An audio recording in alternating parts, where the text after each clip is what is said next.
शहर की चकाचौंध भरी रातों में जहां सड़कें नियन लाइट से जगमगा उठती हैं, वहां एक पुरानी हवेली खड़ी थी जो समय की धूल में दबी हुई लगती थी। इसका नाम था काला भवन। ये हवेली शहर के बाहरी इलाके में एक घने जंगल के किनारे बसी हुई थी, जहां रात को चांद की रोशनी भी डरती सी लगती। हवेली के मालिक राव साहब एक अमीर व्यापारी थे जो दशकों पहले गायब हो गए थे। उनकी मौत की खबर कभी न आई, न ही कोई वारिस सामने आया। बस हवेली खाली पड़ी रही और स्थानीय लोग इसे भूतिया बताते। बच्चे डरते, बूढ़े किस्से सुनाते, और जो भी वहां जाता वो कभी लौटकर वैसा ही न रहता। हमारी कहानी का नायक है अर्जुन, एक 30 साल का पुरातत्वविद जो दिल्ली से आया था। अर्जुन का चेहरा सादा था, लेकिन आंखों में एक जिज्ञासा की चमक जो किसी को भी आकर्षित कर ले। वह पुरानी वस्तुओं का शौकीन था, खासकर उन चीजों का जो इतिहास की परतों में छिपी रहती हैं। उसके पिता एक पुराने इतिहासकार थे जो बचपन में ही एक रहस्यमयी दुर्घटना में खो गए। तब से अर्जुन को लगता था कि हर पुरानी चीज के पीछे कोई न कोई राज छिपा होता है। इस बार वह काला भवन के बारे में सुना। एक पुरानी डायरी मिली थी उसके पास जो उसके पिता की थी। डायरी में लिखा था, काला भवन में एक डिब्बा है जो छायाओं को लौटाता है।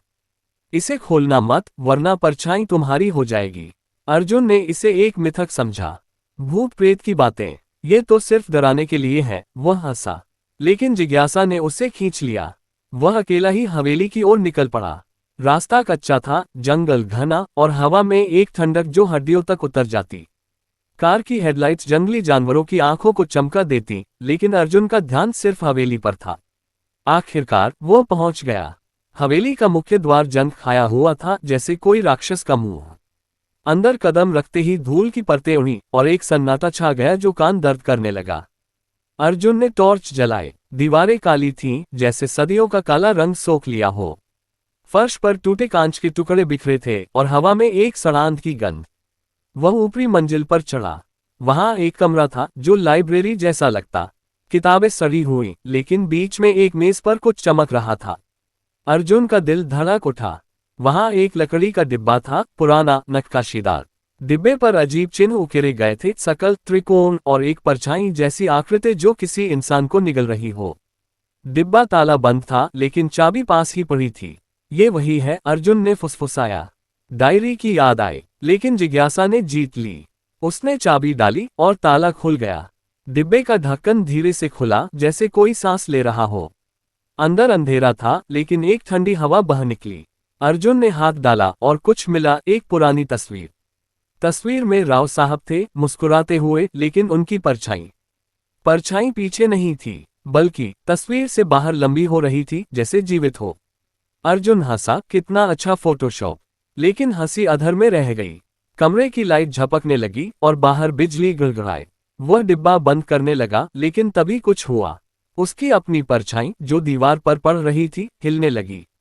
पहले धीरे धीरे, फिर तेज, जैसे कोई अदृश्य हाथ उसे खींच रहा हो। अर्जुन पीछे हटा, टॉर्च गिर गई। अंधेरे में सिर्फ परछाई दिख रही थी, लंबी, पतली और मुस्कुराती हुई। ये क्या हो रहा है?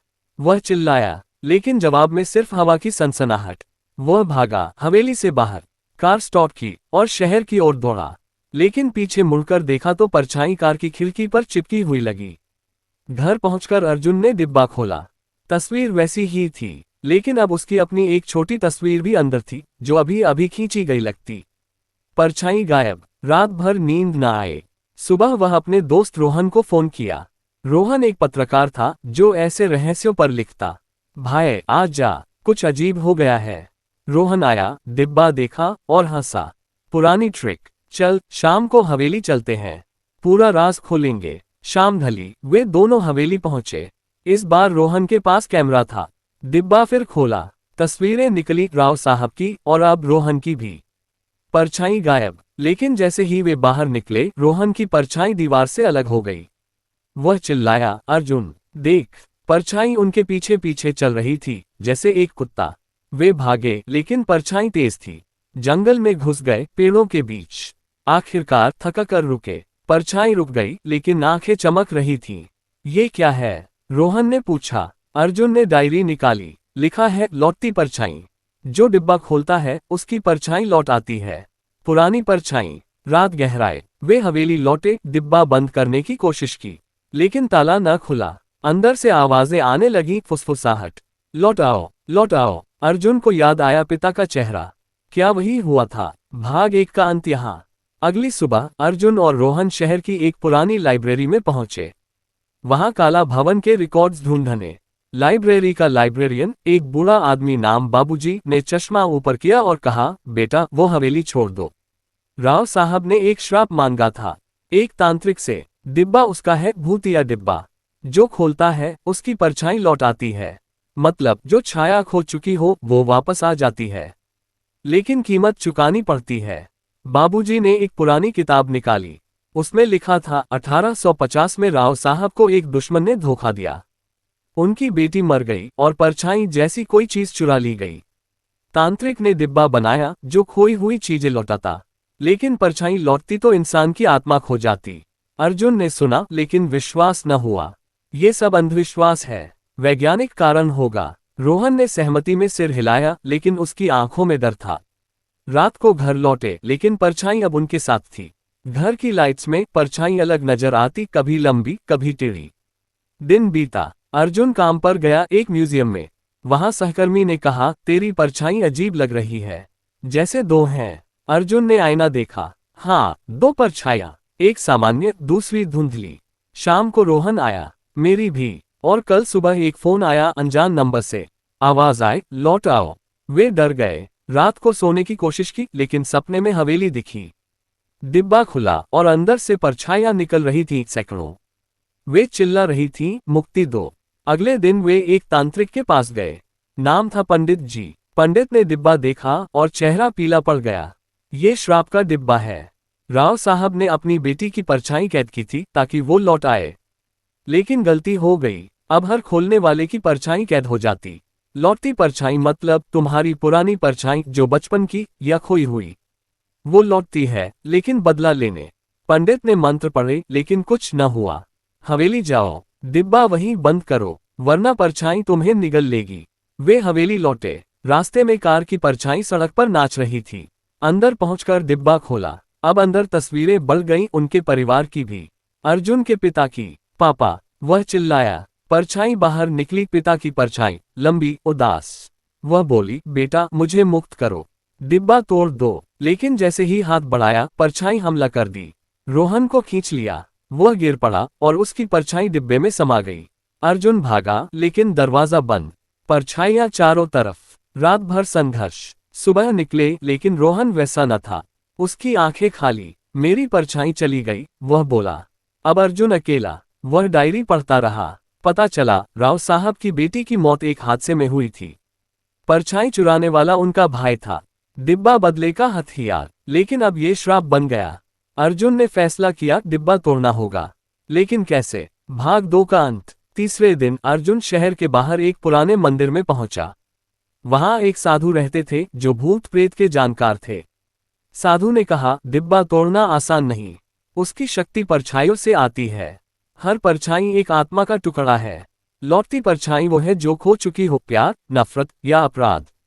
राव साहब की बेटी की परछाई बदला चाहती है, तुम्हारी पिता की परछाई मुक्ति। लेकिन डिब्बा खुलेगा तो सभी परछाइयां आजाद हो जाएंगी। शहर में अराजकता मचेगी। अर्जुन ने सुना, लेकिन रुका न। वह हवेली लौटा, डिब्बा साथ में। रास्ते में परछाई कार को घेर रही थी। घर पहुंचकर उसने एक योजना बनाई। एक आईना का जाल बिछाया, बड़े आईने, छोटे आईने चारों तरफ, ताकि परछाइयां फंस जाएं। रात को डिब्बा खोला, तभी तूफान आ गया। खिड़कियां टूट गईं, लाइट्स बुझ गईं। परछाइयां निकली, दर्जनों। रोहन की, पिता की, राव साहब की बेटी की। वे नाच रही थीं, चिल्ला रही थीं। मुक्ति, बदला। अर्जुन ने मंत्र पढ़े जो साधु ने सिखाए, लेकिन परछाइयां मजबूत थीं। एक ने उसे छुआ और अर्जुन को पुरानी यादें आई, बचपन की, जब पिता गायब हुए। तुम्हारी गलती थी, परछाई फुसफुसाए। वह लड़ता रहा। आईनों में परछाइयां फंसी, लेकिन बाहर निकलने लगी। रोहन आया, लेकिन वह अब आधा परछाई था। भाई मुझे बचा, वह बोला, लेकिन परछाई ने उसे खींच लिया। अर्जुन चिल्लाया, डिब्बा पर हथौड़ा मारा। दरार पड़ी। तभी हवेली हिलने लगी। जंगल से आवाजें आई और परछाइयां। पूरा शहर प्रभावित। अखबारों में खबरें, लोग अपनी परछाइयों से डर रहे। अर्जुन भागा, डिब्बा लेकर, लेकिन परछाई पीछे। वह एक पुल पर पहुंचा। नीचे नदी। अगर डिब्बा फेंक दूं, सोचा, लेकिन परछाइयों ने रोका। राव साहब की बेटी की परछाई सामने आए, एक लड़की, उदास आंखों वाली। मुझे भाई ने मारा, परछाई चुराए, पापा ने डिब्बा बनाया, लेकिन अब ये जाल है। तोड़ो, लेकिन कीमत चुकाओ। अर्जुन ने हथौड़ा फिर मारा। डिब्बा टूटा, परछाइयां चीखीं, रोशनी फैली, लेकिन अर्जुन की अपनी परछाई लौट आई, पुरानी, बचपन की। वह बोली, तुम्हें खोना पड़ेगा। अर्जुन गिर पड़ा। भाग 3 का अंत। चौथे भाग में अर्जुन जागा। वह हवेली के तहखाने में था। चारों तरफ परछाइयां घूम रही थीं। डिब्बा टूटा पड़ा था, लेकिन शक्ति अब हवा में। रोहन गायब। पिता की परछाई पास आए। बेटा, राव साहब का भाई अभी जिंदा है। शहर में वो परछाइयों को नियंत्रित करता। डिब्बा उसका हथियार था। अर्जुन को याद आया, एक बूढ़ा व्यापारी, नाम हरीश। वह राव साहब का भाई। अर्जुन बाहर निकला। शहर में कोहराम, लोग सड़कों पर अपनी परछाइयों से भागते। ट्रैफिक जाम, दुर्घटनाएं। अर्जुन हरीश के घर पहुंचा। बड़ा बंगला। अंदर घुसा। हरीश बूढ़ा, लेकिन आंखों में चमक। तू आ गया। डिब्बा तोड़ा। वह हंसा। अब परछाइयां मेरी हैं। राव ने मेरी बेटी मारी थी, बदला लिया। झूठ। असल में हरीश ने बेटी को मारा, पैसों के लिए। परछाई चुराए, लड़ाई शुरू। परछाइयां हरीश के पक्ष में। अर्जुन लड़ता, लेकिन थक गया। पिता की परछाई मदद की। सच्चाई बोलो, बोली। हरीश चीखा, लेकिन परछाइयां उसके खिलाफ हो गईं। डिब्बा की शक्ति उलट। हरीश की परछाई उससे निगल गई। अर्जुन भागा, लेकिन अब सभी परछाइयां आजाद। शहर में भयंकर तूफान। भाग 4 का अंत। 5वें भाग में अर्जुन मंदिर पहुंचा। साधु ने कहा, अब अंतिम मंत्र। सभी परछाइयों को मुक्त करो। मंत्र पढ़ा। रोशनी फैली। परछाइयां लौटी अपनी जगह। रोहन वापस। पिता की परछाई गले लगाई। मुक्ति मिली। शहर शांत। हवेली गायब। अर्जुन अब नया जीवन। लेकिन कभी कभी रात को परछाई मुस्कुराती। अंत।